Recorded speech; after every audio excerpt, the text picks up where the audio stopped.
जय हिंद दोस्तों। एक बार फिर से आप सबका स्वागत है सिविल डिफेंस एकेडमी के एनसीईआरटी प्रोग्राम में।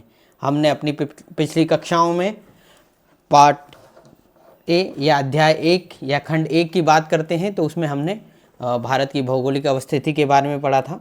उसके बाद हमने जो है कि आपके भारत में जो भौगोलिक विभाजन है पहाड़ों का, या आप कहें कि हिमालय है, उसके बाद प्रायद्वीपीय पठार है, मैदान है, इसके बारे में हमने अपनी पिछली कक्षाओं में पढ़ा था। आज जो है कि ये एनसीईआरटी 11th क्लास भारत पर्यावरणीय भूगोल का जो है आपका तीसरा चैप्टर है और इसको हम जो है कि आज शुरू कर रहे हैं। और ये जो इसकी टॉपिक है आज का अपवाह तंत्र। अपवाह तंत्र की अगर हम बात करें तो अपवाह तंत्र उन क्षेत्रों को कहा जाता है जिन क्षेत्रों से नदियाँ बहती हैं, या तो जो नदियाँ बहती है और उनके साथ में जो उनकी सहायक नदियाँ वगैरह होती हैं, तो इस तरीके से इनको जो है कि आपका पूरा जिस जिस क्षेत्र में नदियाँ बहती हैं ये पूरा अपवाह तंत्र कहा जाता है। अगर भारत में सबसे बड़े अपवाह तंत्र की बात करें तो हमारे यहाँ पे जो है कि आपके गंगा का अपवाह तंत्र सबसे बड़ा है। ठीक है, चलिए आप शुरू करते हैं। आपने वर्षा में बहती हुई नदियों, नाले और वाहिकाओं को देखी होगी, ठीक है, जो अतिरिक्त जल बहाकर ले जाती हैं। अगर ये वाहिकाएँ न होती तो बड़े पैमाने पर बाढ़ आ जाती। जहाँ से ये वाहिकाएँ अवरुद्ध या अस्पष्ट, वहाँ बाढ़ अपना एक सामान्य परिघटना है। अगर इसमें ये बताया गया है कि ये अपवाह तंत्र जो है कि अगर ये जो वाहिकाएँ यानी कि जो ये अब कहें कि जो गली या नाली के रूप में जो प्रवाह तंत्र में जो नदियाँ बह रही हैं, अगर ये वाहिकाएँ ना होती, यानी कि जो है कि एक दिशा या पाथ नहीं होता नदियों का, तो कहीं तो है कि आपके ये पूरा जल अवरुद्ध यहाँ पे बाढ़ आ जाती। और बाढ़ आना एक सामान्य परिघटना है, क्योंकि अगर ये इसका मतलब ये है कि कभी भी अधिक बारिश होती है और जो है कि नदी जो है कि अपने अपवाह तंत्र से अधिक, अगर उसमें जैसे कि मान लो नदी की अपनी एक जल क्षमता है जो उसके क्षेत्र की, अगर वो उससे अधिक जल क्षेत्र आएगा तो वो कहीं ना कहीं अपने क्षेत्र में जो है कि फैलाव करेगी, और जो उसका प्राकृतिक स्वरूप था, यानी कि वो आदिकाल से जिस बड़े क्षेत्र में बहती हुई आई थी शुरू में, वो उस क्षेत्र को पाथ को फॉलो करती है, इसीलिए वहाँ पे फिर बाढ़ आना लाजमी है। ठीक है, तो इसमें एक ब्रैकेट दिया है, इसमें पढ़ते हैं हम कि निश्चित वाहिकाओं के माध्यम से हो रहे जल प्रवाह को अपवाह कहते हैं, है ना। क्या है आपके निश्चित वाहिकाओं के माध्यम से जल प्रवाह, यानी कि जो वाहिकाएँ क्या आपके, जो हम कहें कि ये जो नदियों की जो एक नदी जिस पाथ में बहती है, जो कहें कि वैली या खाई होती है जो उसकी, या उसको बोलते हैं आपकी वाहिकाएं। वाहिकाओं के माध्यम से जल प्रवाह को अपवाह कहते हैं। इन वाहिकाओं के जल को अपवाह तंत्र कहा जाता है। किसी क्षेत्र का अपवाह तंत्र वहाँ के भू वैज्ञानिक समयावधि, चट्टानों यानी कि जो चट्टानों, संरचनाओं, स्थलाकृतियों, ढाल, जल की मात्रा, भाव आदि से की अवधि का परिणाम, यानी कि जो अपवाह है, अपवाह तंत्र कहें तो अपवाह का मतलब क्या हुआ कि जो नदी अपने जिस पाथ में बह रही है, जिस गली में, या जिस कहें कि जो एक नाले के रूप में जो बह रही है, बड़े नाले का, अगर बड़े नाले का स्वरूप दे तो वो नलिका है, तो वो जो उसकी एक दिशा है, ये इसी को अपवाह कहा जाता है। और ये जो गलियां बनती है, ये जो नालियां है या नदी घाटी बनती है, या जिस पाथ पे नदी बहती है, जिस दिशा में, वो कहीं वो आपका पूरी उस क्षेत्र की स्थलाकृतियों, जलवायु दशाओं, दल की मात्रा और बहाव की अवधि वगैरह, या कहें कि क्षेत्र जो होता है इसमें भूवैज्ञानिक समय अवधि या स्थलाकृति का मतलब, यानी कि बहुत से क्या होता है कि आपके अब अगर हम देखते हैं कि जैसे कि कहीं ना कहीं हमारा जो मैदान है, जो उत्तर का मैदान है, इसका जो इसको देखेंगे तो आप ये पश्चिम में थोड़ा ऊंचा दिखता है और पूरब में जो है कि थोड़ा नीचा दिखता है। इसीलिए नदी का जो किसी की नर्मदा या नर्मदा क्या, ये गंगा और यमुना या उसकी सहायक नदियाँ उसी दिशा में बहती हुई, उसी छोर की तरफ बहती हुई आपके जो बंगाल की खाड़ी में मिलती हैं। तो ये यानी कि ये जो है कि स्थलाकृति इसके निर्धारण में महत्वपूर्ण भूमिका निभाती है। फिर जल की मात्रा है, जल की मात्रा कितनी है ये भी ज़रूरी है। फिर बहाव की अवधि, परिणाम कितने आदिकाल से बह रही है या अभी शुरू हुई है, क्योंकि क्या है कि बहुत सी नदियाँ जो है कि सदावाहिनी नदियाँ होती हैं। फिर कुछ समय के उसके बाद एक होता है कि आपकी हिमालयी नदियाँ जो है कि कितनी पुरानी है, जो जितनी पुरानी होगी नदी वो उतनी ही शांत होगी। अब जैसे कोई नई नदी होती है तो वो नए मार्ग के जो है कि नए मार्ग का सृजन करती है। तो उस वजह से इसके बारे में जो बताया गया है आपको कि बहाव की अवधि, परिणाम, ये भी पूरा अपवाह तंत्र में के निर्धारण में भूमिका निभाता है। क्या आपके शहर गांव के पास कोई नदी है? क्या आपने कभी वहाँ के नौकायन करने या नहाने के लिए गए हैं? यानी आपके शहर में कोई नदी है या वहाँ नौकायन करने आप गए ही होंगे, ये संभवतः सही है। तो क्या नदी बारहमासी है या अल्पकालिक है या केवल वर्षा ऋतु में पानी बहती है? जैसे कि अब हम कहेंगे जो हमारे यहाँ हिमालयी नदियाँ हैं वो सदावाहिनी नदियाँ हैं या वो जो है कि बारहमासी यानी कि बारह ही माह उनमें पानी होता है। जबकि प्रायद्वीपीय नदियाँ हैं तो कुछ एक प्रायद्वीपीय नदियों जो है मुख्यतः वर्षा ऋतु में तो उनके पास खूब पानी होता है, परंतु जैसे कि जो ग्रीष्म काल है उसमें कहीं ना कहीं उसमें पानी कम होता है, कुछ नदियाँ सूखने लगती हैं। प्रायद्वीपीय भारत में बहुत सी ऐसी नदियाँ हैं, है ना। तो क्या आप जानते हैं कि नदी सदैव एक दिशा में क्यों बहती है? आपके भूगोल के अन्य 2 पाठ्यक्रमों में ढालों के बारे में पढ़ा होगा। वही हमने कहा कि मैंने ढाल के आपको बताया था, है ना। तो क्या आपने जल को एक दिशा से दूसरी दिशा की ओर बहने के कारण बता सकते हैं? तो जी हाँ, हम बता सकते हैं। तो जल के एक दिशा से दूसरी दिशा बहने में सबसे बड़ा जो है कि ढाल का मुख्य अंतर होता है कि वो जो भौगोलिक अवस्थिति है, ये जो है कि आपकी स्थलाकृति है, उसका स्वरूप कैसा है, उसका जो है कि वो किस तरफ झुकी हुई है, किस तरह से उठी हुई है, और ये सब कैसे होता है, ये आपका कहीं ना कहीं आदिकाल में जो जब पृथ्वी शुरू में बनी उसके बाद विभिन्न सालों तक इसमें ज्वालामुखी उद्वार वगैरह हुए, उसके बाद उससे जो जलवाष्प वगैरह निकला, उसके बाद जो है कि बहुत सालों तक बारिश हुई, और उस बारिश के बाद अलग अलग गली, जैसे कि यही अफवाह बड़ी बड़ी नालों के रूप में या अफवाह के रूप में फिर समुद्र जैसे समुद्र बने, और उसके बाद धीरे धीरे और ज्वालामुखी, और धीरे धीरे इसमें परिवर्तन आदिकाल से आता चला गया है। और उसी का ये परिणाम है कि और उसके बाद वही है कि क्या है, अंतर्जात बल और बहिर्जात बल भी इसमें निर्णायक भूमिका निभाए, और जल, रासायनिक परिवर्तन, चट्टाने वगैरह, जैसे कि जैसे जैसे पानी वगैरह, ये सब इन चीज़ों की वजह से जो है आपके पूरा ज्योग्राफी में इसमें परिवर्तन आया और इसमें चेंजेस आए, है ना।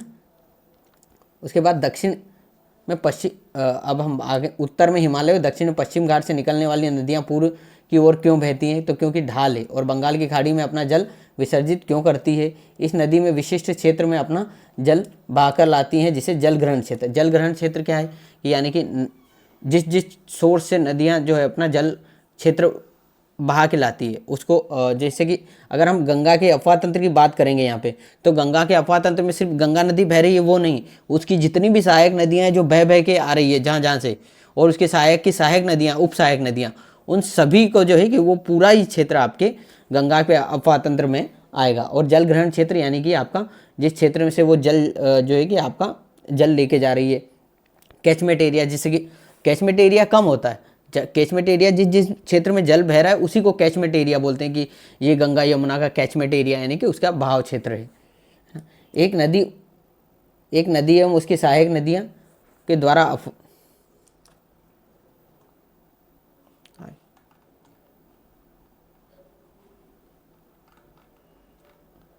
अपवाहित क्षेत्र को अपवाह द्रोणी कहते हैं ना। एक नदी क्या है, क्या लाइन है आपकी, एक नदी और उसकी सहायक नदियों के द्वारा जो अपवाहित क्षेत्र होता है उसको अपवाह द्रोणी या अपवाह तंत्र कहते हैं, ठीक है। एक अपवाह द्रोणी को दूसरे अपवाह द्रोणी से जो अलग दूसरी से अलग करने की सीमा है उसको जल विभाजक बोलते हैं। अब जैसे कि अगर गंगा और सोन, जिसकी गंगा और यमुना नदी को कह लीजिए, या जैसे कि हाँ, जल विभाजक का काम कौन करता है आपका, विंध्याचल पर्वत जो है कि क्या करता है काम, वो नर्मदा नदी के अफवाह तंत्र को और गंगा नदी के अफवाह तंत्र को जो है आपके विभाजक का काम करता है, ठीक है।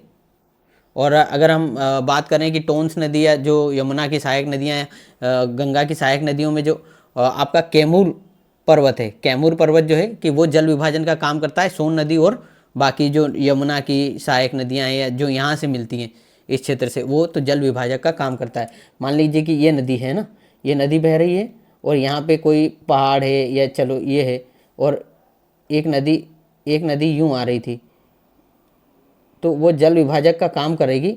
जैसे कि मान लीजिए कि ये आ रही है, तो ये इसका क्षेत्र अलग हो गया, उसका क्षेत्र अलग हो गया, तो ये इसके जल विभाजक का काम करेगी। ये विंध्याचल है मान लीजिए, तो ये जल विभाजक का काम कर रही है, ठीक है। चलिए अब हम आगे देखते हैं, आगे क्या है हमारा कि या जल संभर क्षेत्र या वाटर शेड एरिया, यानी कि पूरे क्षेत्र में जितने भी वाटर शेड एरिया, यानी कि वही जिसमें जल संभर यानी कि जल उन क्षेत्रों से आ रहा है। और बड़ी नदियों का जल ग्रहण क्षेत्र को नदी द्रोणी, जबकि छोटी नदियों व नालों को अपवाह क्षेत्र कहते हैं। जल संभर क्षेत्र भी कहा जाता है। नदी द्रोणियों का आकार बड़ा होता है, जबकि जल संभर का आकार थोड़ा छोटा होता है ना। अगर जो जल विभाजक होते हैं उनका आकार छोटा होता है, और जो नदी द्रोणी तो आप समझ ही रहे हैं कि इतना बड़ा क्षेत्र होता है, तो वो तो ऑब्वियसली है कि ये बड़ा ही होगा। नदी द्रोणी या जल संभर एकता के परिचायक हैं।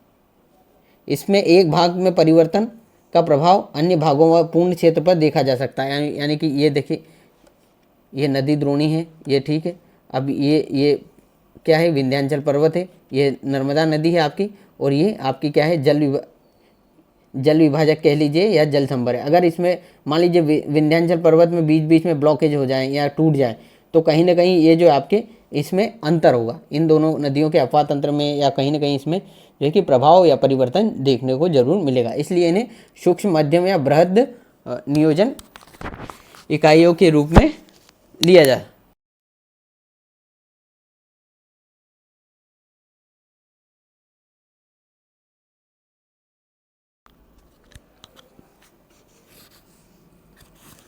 चल अब क्या है कि भारत का अपवाह क्षेत्र विभिन्न आधारों पर वर्गीकृत किया गया है, और समुद्र में जल विसर्जन के आधार पर इसे दो समूहों में बांटा गया है, यानी कि अरब अपवाह तंत्र, यानी कि अरब सागर में गिरने वाली नदियां, और उनका जो है आपका पूरा जो कि वो बहकर आती हैं उनकी सहायक नदियां, उपसहायक नदियों का क्षेत्र, और दूसरी जो आपके बंगाल की खाड़ी का अपवाह क्षेत्र, यानी जो बंगाल की खाड़ी में गिरती नदियाँ उनका अपवाह।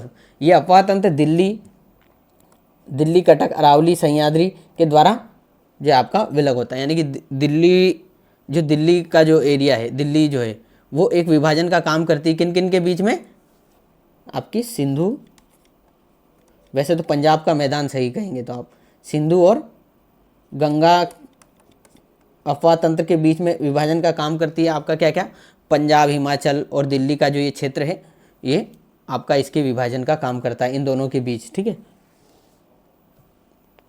और उसके बाद क्या है आपके सह्याद्री, है जो अगर महाराष्ट्र में वैसे जो पश्चिम घाट है उसको सह्याद्री बोलते हैं, और वो जो है कि आपके जल विभाजन का काम वो भी करता है। यानी कि अब जो पश्चिम हिमालय इतना ऊंचा है कि उसके बाद इस साइड पूर्व पश्चिम की ओर कोई भी नदी नहीं बहती, सारी पूर्व की ओर होती है, क्योंकि एक तो वो जल विभाजक का काम भी करता है, प्लस ढाल भी उसे इस तरफ पड़ता है, ठीक है, विलग किए गए। इस जल विभाजक का एक रेखा के द्वारा दर्शाया गया है। कुल आयत, चलिए आपको मैं बताता हूँ, ये जल विभाजक रेखा है, यानी ये देखिए ये पूरी ये जल विभाजक, यानी कि कहीं ना कहीं ये देखिए ये नर्मदा का अपवाह तंत्र है, और ये जल विभाजक है, यानी कि यहाँ से ये इधर गंगा का पूरा आ जाएगा, ये सिंधु का क्षेत्र हो गया, ठीक है, ये सिंधु अपवाह तंत्र हो गया, ये गंगा का अपवाह तंत्र हो गया, ये नर्मदा ताप्ती का, और बाकी ये सारी जो इधर हैं, यानी कि जो पश्चिम की ओर गिरने वाली नदियों का अपवाह क्षेत्र है। तो यानी कि ये जल विभाजक हो गया ना, इस साइड की सारी अरब सागर में गिरती हैं ये सारी नदियाँ, और ये सारी जो है कि अरब सागर में, और ये बंगाल की खाड़ी में, ठीक है, ध्यान रखिएगा। चलिए अब क्या है, हम आगे बढ़ते हैं कि कुल अपवाह क्षेत्र का 77% भाग जो है वो सिर्फ गंगा, ब्रह्मपुत्रा, महानदी और कृष्णा आदि नदियों में शामिल है, बंगाल की खाड़ी में जल विसर्जित करती है। यानी कि 77% अपवाह तंत्र जो है हमारा, अपवाह तंत्र जो नदियों का है उनका जो है कि जल आपका किसमें, बंगाल की खाड़ी में विसर्जित होता है, जबकि 23% जो क्षेत्र है वो सिंधु, नर्मदा, तापी, माही, पेरियार और अपना जल विभाजन काय में, ये सागर में अरब सागर में करती है। ठीक है, ये अरब सागर है, ये अरब सागर का क्षेत्र है और ये आपका बंगाल की खाड़ी का क्षेत्र है, याद रखिएगा। ठीक, चलिए आगे देखते हैं। जल संभर क्षेत्र यानी कि जो जल विभाजक क्षेत्र के आकार के आधार पर भारतीय अपवाह द्रोणियों में 3 भागों में बांटा गया, यानी कि जो क्षेत्र बटे हुए उसी हिसाब कितने में, 3 में। पहला है आपका प्रमुख नदी द्रोणी जिनका अपवाह क्षेत्र आपका 20,000 से वर्ग किलोमीटर से अधिक है। फिर इसमें 14 नदियाँ आती हैं, गंगा, ब्रह्मपुत्रा, कृष्णा, तापी, नर्मदा, माही, पेन्नार, साबरमती, बराक आदि। और दूसरी जो है आपकी कि 2,000 से 20,000, यानी कि उसका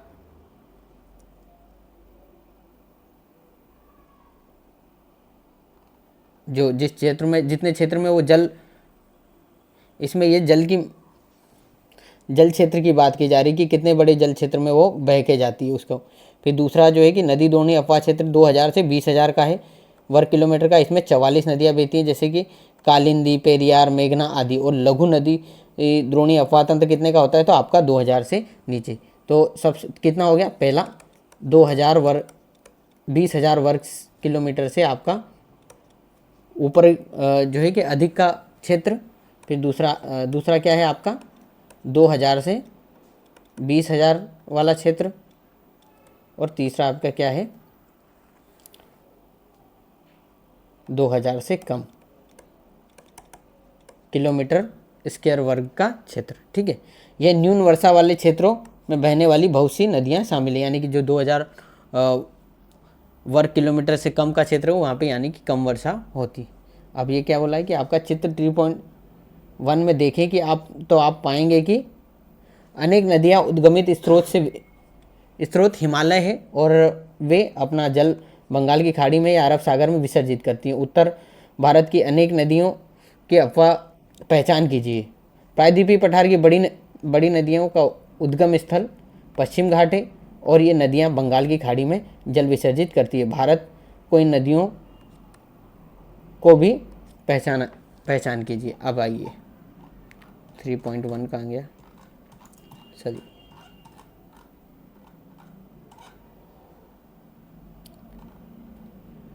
वो मैप इसमें है नहीं क्योंकि वो काई में है आपका पिछले वाले में। मैं आपको उसका फोटो, ओके, ये देखिए,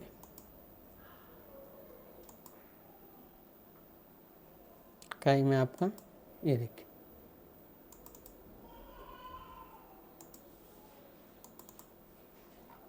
इसकी बात हो रही है। ठीक है, ये देखिए, ये इस क्षेत्र की बात हो रही है, ये चंबल नदी है आपकी, ये इन क्षेत्रों की आपके बात कर रहे हैं हम, है ना, इसका ध्यान रखिएगा। चलिए, तो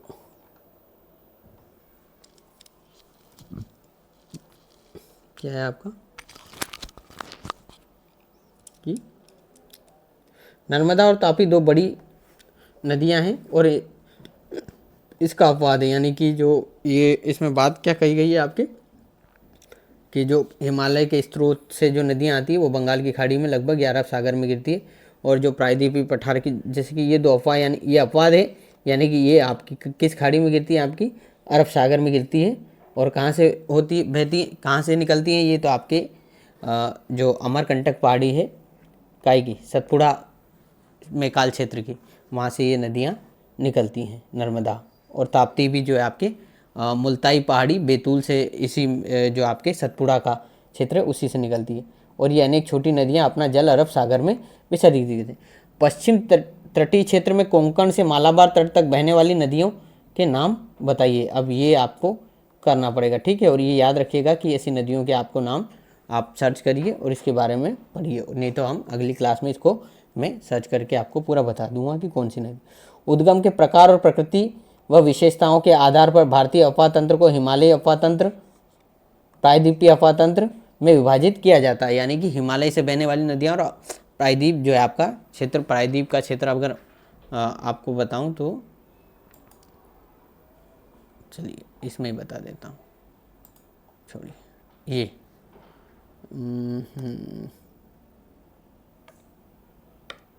ये ये ये विंध्याचल है, यहाँ ये सतपुड़ा है, और ये ही पूरा प्रायद्वीप का क्षेत्र है। ठीक है, ये पूरा यहाँ पे कार्बी आंगलोंग और जो है कि इसका विस्तार है कार्बी आंगलोंग का क्षेत्र असम में, और जो गारो खासी जयंती है वो पूरा छोटा नागपुर का पठार, ये पूरा क्षेत्र है, ये पूरा जो आपका प्रायद्वीप का क्षेत्र है। और ये आपकी पूरी मुख्यतः नदियाँ हैं जो आपके, इसमें से भी कुछ क्षेत्र जैसे लूनी वगैरह, तो ये तो आपके अरावली पर्वत से निकलती है। तो ये जो क्षेत्र है जो हिमालय से नदियाँ बहती है, गंगा, सिंधु और ब्रह्मपुत्रा, और इनकी सभी सहायक नदियाँ मुख्यतः, ये इनके बारे में हमने बात कर रहे हैं। ठीक है, चलिए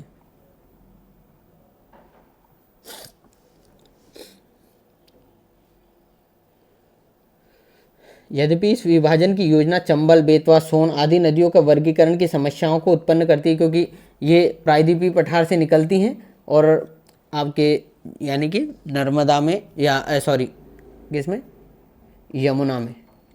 यमुना में और फिर उसके बाद गंगा में मिलती है। तो ये कहीं ना कहीं इसमें ये इसकी समस्या उत्पन्न करती, क्योंकि हम क्या बात कर रहे हैं पहले हिमालयी उपतंत्र की नदियों की, और उसमें ये भी नदियाँ हिमालयी उपतंत्र की नदियों में ही आती है। इस वजह से ये एक विवाद, मतलब इसको एक वो उसमें वर्गीकरण में समस्या उत्पन्न, क्योंकि उत्पत्ति और आयु से हिमालय में निकलने वाली नदियाँ ये नदियों से पुरानी है, और फिर भी यह अपवातंत्र वर्गीकरण का सर्वाधिक मान्य आधार है, और इस पुस्तक में इसी का अनुसरण किया गया है। मतलब यहाँ यही बात कही जा रही है कि परफेक्ट कुछ नहीं होता, सब परफेक्ट के आसपास होता है। यानी कि अब वो कह दें कि परफेक्ट विभाजन है तो ये ऐसा नहीं है, क्योंकि अब मान लो कि जो प्रायद्वीपीय पठार से निकलने वाली है चंबल नदी है, और इसकी सहायक नदियाँ हैं और भी है, सिंध, बेतवा है, केन है, सोन है, तो ये सब जाके तो कहीं में मिल रही, कहीं ना कहीं ये हिमालयी अफवातंत्र की नदियों में तो मिल ही रही है ना। तो फिर ये विभाजन, तो इस वजह से जो है कि इसको आप एक वही कही कि इस संपूर्ण विभाजन या आपका कहें कि सदैव वो नहीं है इसमें, है ना। भारतीय अफवातंत्र की अनेक छोटी बड़ी नदियाँ शामिल है। ये 3 बड़ी भू आकृति इकाइयों में उद्विकास की प्रक्रिया और वर्षण की प्रकृति और लक्षणों के परिणाम से उत्पन्न होती है। भारतीय अफवातंत्र अगर में अनेक बड़ी और छोटी नदियाँ हैं, और ये 3 चीज़ों से, यानी कि भू आकृति, यानी कि भूमि का ढाल कैसा है, पहाड़ी क्षेत्र से आ रही है या प्लेन क्षेत्र है, ये सारी चीज़ें, है ना। और दूसरी आपकी इकाई की उद्विकास प्रक्रिया, यानी कि कैसे कहाँ से उत्पन्न हो रही है नदी, कैसे, या तो पहाड़ से हो रही है या कहीं से झरने से, यानी कि जल गोमुख से, या कहाँ से आपका उसका सोर्स है, उसकी बात की गई। और वर्षण की प्रकृति, यानी कि उस क्षेत्र में वर्षा वगैरह कैसी होती है, ये सारी, और उसके क्या लक्षणों का परिणाम स्वरूप उत्पन्न होती है। हिमालयी अफवातंत्र की बात करें तो इसमें मुख्यतः 3 नदियों की हम लोग बात करते हैं। सबसे ऊपर में आपके सिंधु, गंगा और ब्रह्मपुत्र की बात करते हैं। ठीक है, हिमालय अफवातंत्र भूगर्भिक इतिहास के एक लंबे दौर से विकसित हुआ है। यानी कि हिमालय का जो निर्माण किया, हमने पिछली क्लास में चर्चा की थी कि ये कैसे निर्मित हुआ, तो उसी जो है कि आदिकाल से इसके ये जो अफवातंत्र उसी से विकसित है। इसमें मुख्यतः गंगा, सिंधु और ब्रह्मपुत्र 3 नदियाँ शामिल हैं। यहाँ की नदियाँ 12मासी, यानी कि ये पूरे वर्ष भर इनमें जो है आपके जल होता है। यानी कि वर्षा ऋतु में तो वर्षा से जल लेते ही हैं, पर ग्रीष्म ऋतु में ग्लेशियर वगैरह पिघलने से जो है इनमें जल की आपूर्ति होती रहती है, क्योंकि बर्फ पिघलने से वर्षण और दोनों पर निर्भर करती है। ये नदियाँ गहरे महाखंडों यानी कि गौर से गुजरती है। यानी कि अगर कोई भी नदी पहाड़ से उतरेगी तो कहीं ना कहीं पहाड़ों में वो धीरे धीरे कटाव करेगी, तो पहाड़ों से कटाव करेगी तो कहीं ना कहीं उन्हें गौर से या खाइयों से, बड़ी बड़ी खाड़ियों से गुजरना होता है, जो हिमालय के उत्थान के साथ ही अपरदन की क्रिया से निर्मित हुए। यानी कि जैसे कि पहले रिजिड होगा, पर जैसे जैसे धीरे धीरे बहती गई, अब ये पहाड़ है, धीरे धीरे मान लो कोई पहाड़ है, ये यूं जा रही है, यूं, ये 2 पहाड़ है, इनके बीच में थोड़ी सी ये मान लीजिए, है ना, तो ये धीरे धीरे ये इस क्षेत्र को काट के पूरा बहा के अपरदित कर देगी और एक गौर या खाई के रूप में इसका निर्माण कर देगी। ठीक है, महाखंडों के अतिरिक्त नदियाँ अपने पर्वतीय मार्ग में वी आकार की घाटियाँ बनाती हैं और शिप्रिकाएँ होती है, जल प्रपात भी बनाती हैं।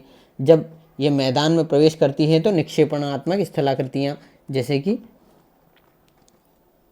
समतल घाटियाँ बनाती है, या गोखुर झील बनाती है, बाढ़ग्रस्त मैदान बनाती है, या गुफित वाहिकाएं या नदी के मुहाने पर डेल्टा का निर्माण करती है। हिमालय क्षेत्र में इन नदियों का रास्ता टेढ़ा मेढ़ा है। हिमालय क्षेत्र की नदियाँ क्या सीधी हैं क्या? अब ये लीजिए, आपकी गंगा कहाँ से यूँ निकलती है, फिर यूँ जाती है, यूँ जाती है। सिंधु नदी का है, यूँ जाती है, पहले नॉर्थ में जाती है, फिर आपके नॉर्थ में जाती है, फिर वेस्ट में जाती है, और फिर साउथ में जाती है। ठीक है, ये सिंधु नदी, ये पहले नॉर्थ में जाती है थोड़ी सी, फिर उसके बाद वेस्ट में जाती है, और फिर आपके सीधे ये साउथ में जाती है। और ब्रह्मपुत्रा की बात करें तो ये कहाँ, पहले पूर्व में जाती है, फिर आपके सीधे सिंटैक्शन बेंड के थ्रू इंडिया में के आपके अरुणाचल प्रदेश में इंटर होती है, और फिर ये आपके पहले दक्षिण में जाती है, और फिर आपके ये पश्चिम की ओर मुड़ती है, और वापस ये दक्षिण में जाती है बांग्लादेश के वहाँ से। ठीक है, तो इस तरीके से क्या है आपका कि ये रास्ता टेढ़ा मेढ़ा है, परंतु मैदानी क्षेत्र में इनमें सर्पाकार मार्ग में बहने की प्रवृत्ति है, और अपना रास्ता बदलती रहती हैं। कोसी नदी, जिसे बिहार का शोक कहते हैं, यानी कि इसके अपातंत्र में या इसका जो द्रोणी क्षेत्र है, या जिस क्षेत्र में ये बहती है, जो द्रोणी क्षेत्र, उसमें कहीं ना कहीं ये जो है आपके परिवर्तन करती रहती है। इससे जो है आपके बिहार में बाढ़ वगैरह आपको देखने को मिलती है बहुत बड़े स्तर पर, और इसीलिए इसको बिहार का शोक कहा जाता है। और बंगाल का शोक किसे कहा जाता है? तो वो आपकी कौन सी नदी है बताइए? अभी हम उसके बारे में पढ़ेंगे। तो वो है आपकी दामोदर। दामोदर नदी को बंगाल का या सौरव ऑफ बिहार और सौरव ऑफ बंगाल जो है कि दामोदर को कहा जाता है, सौरव ऑफ बिहार कोसी नदी को कहा जाता है। अपना मार्ग बदलने के लिए ये कुख्यात रहती है। यह नदी पर्वतों के ऊपरी क्षेत्रों से, यानी कि ये नेपाल से निकल कर आती है, अवसाद लाकर मैदानी भाग में, यानी कि जैसे कि मान लीजिए कोई नदी है, वो बहुत अवसाद लेकर आ रही है, यानी कि बहुत सा मटेरियल लेके आ रही है। एक कार है, मान लीजिए कि एक कार किसी मिट्टी के टीले से आ रही है, तो वो उसके साथ बहुत सी मिट्टी इकट्ठी करके लाएगी, और क्योंकि वो ऊंचाई से आ रही है, पर एकदम से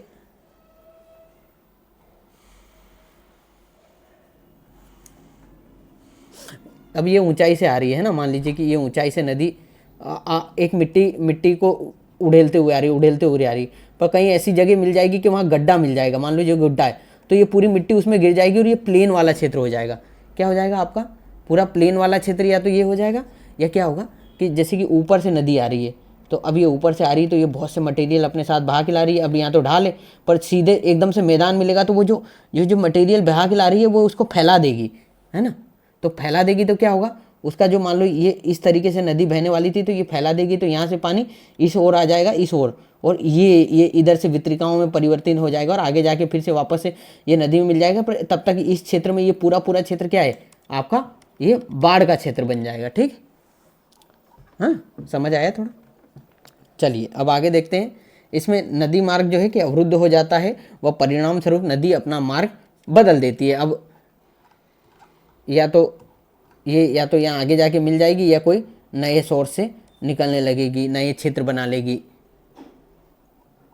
ठीक है, अब कोसी नदी ऊपरी पर्वतीय क्षेत्र में इतनी भारी मात्रा में अवसाद लाती है, वही मिट्टी वगैरह गाद, और एकदम से मैदान में प्लेन में आती है, तो वो सारा वहाँ पे रोक देती है। इससे जो है आपकी नदी वितरिका चेंजेस होने लगते हैं, वो बड़े क्षेत्र को आपके क्योंकि वो डिपोजिशन हो जाएंगे उसके सामने, तो नदी का जल क्षेत्र इधर उधर जाएगा, और फिर उन क्षेत्रों में आपके बाढ़ आनी लाजमी है।